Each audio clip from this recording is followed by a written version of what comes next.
tak já nejsem kurátor té výstavy, já jsem nedělal výběr těch exponátů, tak snad by o tom měla asi promluvit něco Julie, ale jinak jako samozřejmě s tím výběrem souhlasím, který tam je, protože nějakým způsobem pokrývá jaksi docela komplexně moji tvorbu. Moje tvorba jako se dá samozřejmě rozdělit na řadu témat a ty témata jsou obsedantní a prolínají se celou mojí tvorbou. Nelze říct, že by, řekněme, jedna etapa skončila a přišla další.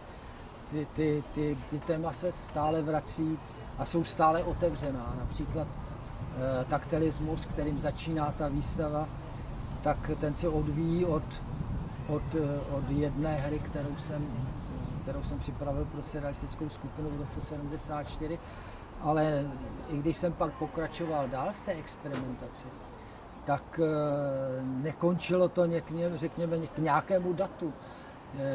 Ta experimentace pokračuje a já každý rok udělám několik taktilních básní a nebo se vracím, řekněme, ke svému taktilnímu deníku, který jsem začal v té době psát. V 70. letech se surrealistická skupina, jejíž jsem členem od roku 1970, zabývala tématem interpretace. Interpretace jako tvůrčí činnost. Na to téma jsme hráli řadu interpretačních her, ať už obrazových nebo textových. Tady v této místnosti je jedna z těch experimentů, v podstatě jeden typ těch experimentací, gestické sochařství. Je to takový pandán vlastně ke gestické malbě. Jedná se o vtiskávání gest do hlíny, čímž se vlastně do té hlíny vtiskává emoce, momentální emoce, v který člověk je. Tu hlínu potom vypálím a tím pádem se z toho stává jakési fosílie našich emocí. Tyto gestické emoce zhmotněné já potom sestavuju do taktilních básní. Tyto básně já ještě doplňuji různé jiné materiály, které mají taktilní charakter, nebo případně o texty, které taky navozují určitou taktilní atmosféru. Těch experimentací je samozřejmě daleko víc. Dělám taktilní kresby, taktilní koláže, píšu taktilní básně, dokonce jsem napsal taktilní aktovku. Zapojuji tuto experimentaci do svých filmů, například do filmu Zánik domu Ašeru nebo Možnosti dialogu. Vytvořil jsem sérii erotických taktilních pomůcek a ty jsem použil potom ve filmu Spiklenci slasti například.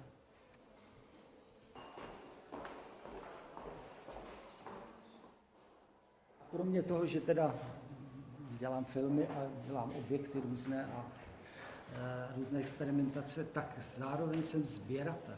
Buduju právě něco na způsob manieristických kunstkomor, kde mám shromážděny i sbírky, které jsou velice ostře vyhraněné. Jsou to v podstatě, sbírám zbytky magického světa. Jinak to členění té kunstkamery je v podstatě, si odpovídá klasickým kunstkamerám renesančním nebo manieristickým.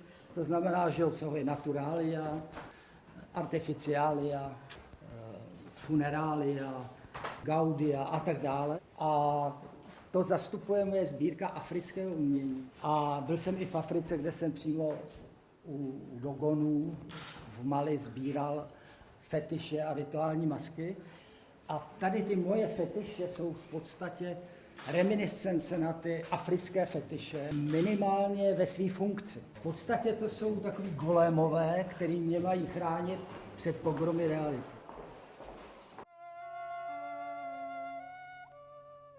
Tady je film, který se nazývá Historia Nature, který vznikl v roce 1967.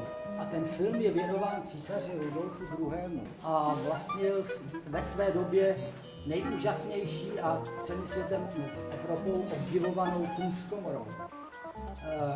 On na svém dvoře shromažďoval nejen umělce té doby, k záhadskému manierismu, jako byl například Giuseppe Arcimboldo, ale zároveň byl mecenášem vědy, hlavně alchymie, a jeho kunstkamera obsahovala kromě uměleckých děl, jako jsou obrazy, sochy, také přírodniny a kuriozity všeho druhu.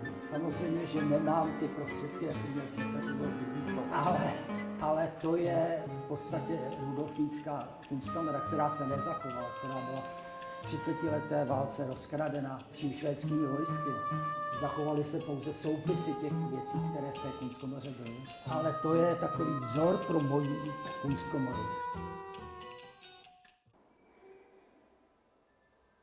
Tady je v podstatě takový střed té kunstkomory.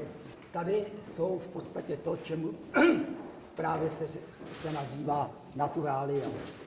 Zoologické objekty, ale i mineralogické objekty. Ale jsou tady grafické listy, cyklus přírodopis, které jsou právě inspirovaný starými přírodopisy, kde vedle skutečných zobrazení skutečných zvířat byly i obludy a všelijaké bajná zvířata. V 72. roce jsem měl takovou ideu udělat jakýsi encyklopedii alternativního světa. Nakoupil jsem starý Brockhausy a starý Myers lexikony, který v té době v antikvariátu stály pár korun. A začal jsem ty obrázky přestřihávat a přelepovat a začal jsem vytvářet teda ten Builder lexikon. Byla samozřejmě technika, byla tam antropologie, kartografie. Těch koláží bylo několik set, ale přišel jsem na to po 2 letech práce, že v podstatě to je práce na celý život. A takže to zůstalo v torzu. A zároveň jsem si říkal, že by to potřebovalo ke každému tomu zvířeti nebo ke každému tomu stroji dát jakýsi slovní výklad nějakým způsobem, slovní komentář. Což samozřejmě na cíli jednoho člověka, ale tak jsem aspoň k některým těm zvířatům, které jsou tady zobrazeny na těch rytinách, na těch leptech, jsem udělal texty à la Brém. Tadyhle ty kresby, které nazýval mediumními kresbami, vznikly zvláštní inspirací. My jsme se s Evou v 90. letech seznámili se spiritistami. To byla sekta, že, která teda prostřednictvím médií komunikovala ze záhrobí. Komunisti to rozprášili, že, ale oni pokračovali podobně jako surrealisti. A mezi těma spiritistama byly nejen normální média, které zprostředkovávali dialog s těmi mrtvými, i kreslící média. A Čechy byli speciálně velice plodní na tyto média. S Evou, mojí manželkou, která před 7 lety zemřela a byla malířkou a psala poezii, tak jsme začali po způsobu těchto mediumiků, kreslících médií, začali kreslit způsobem jako oni. A v podstatě teda jsou to automatické kresby. My víme teda, co jsme četli si Zikmunda Freuda, víme, že teda nám nevede ruku ten duch, jako to říkají ty spiritistické média, že jde o naše nevědomí. Je to totiž zvláštní způsob tvorby, co při normální jako kresbě nebo malbě jste soustředěn, tak při těchto automatických kresbách nebo mediumních kresbách musíte být úplně uvolněn. Zasedáte k tomu čistému papíru bez jakéhokoliv plánu, bez jakéhokoliv ideje. Začnete v levém rohu nahoře a skončíte v pravém rohu dole. A skutečně po určité době kresby zjistíte, že tu ruku neovládáte, že ta ruka skutečně, máte pocit, že si dělá, co chce, že vlastně skutečně to nekreslíte a zažíváte ten pocit, jaký zažívali asi ty ty kreslíři ty spiritistický média, když tvrdili, že oni to nekreslí, že oni pouze propíjí. Je to v podstatě něco takového, jako když telefonujete a přitom šomáráte a pak zjistíte, že jste kreslili, ani nevíte, že jste něco kreslili. Tak asi takový stav to je. Během toho procesu se najednou vám tam začne objevovat určitý ornament, ale to není dekorativní ornament, je v podstatě zachycení rytmu vaší duše.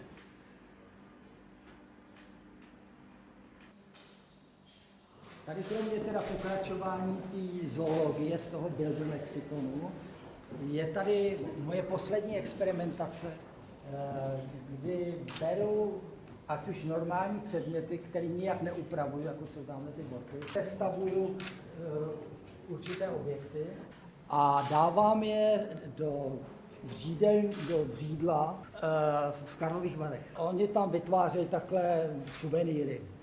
Ono po určité době, a netrvá to ani tak dlouho, tak 3 neděle, maximálně měsíc, se ty předměty nebo ty objekty obalí tím vřídelním kamenem. Je to taková jako vlastně součinnost s přírodou. Nelze říct, že by moje tvorba měla nějaký vývoj. Navíc já nevěřím ve vývoj v umění. Prostě. Podle Sigmunda Freuda víme, že člověk se vyvíjí do 3 let a prakticky tím je hotový a už dál se nevyvíjí jeho mentalita. Takže samozřejmě, že se může to rozvíjet o některá témata, ale jsou konstantní témata, který se stále vracejí. A ty zdroje, ty imaginace, těch není tolik. Pro tu imaginativní tvorbu základním zdrojem inspirace je, řekněme, sen, dětství a erotismus. Takže to jsou zdroje, které jsou nevyčerpatelné a ke kterým já se stále vracím ve svých tvorbách.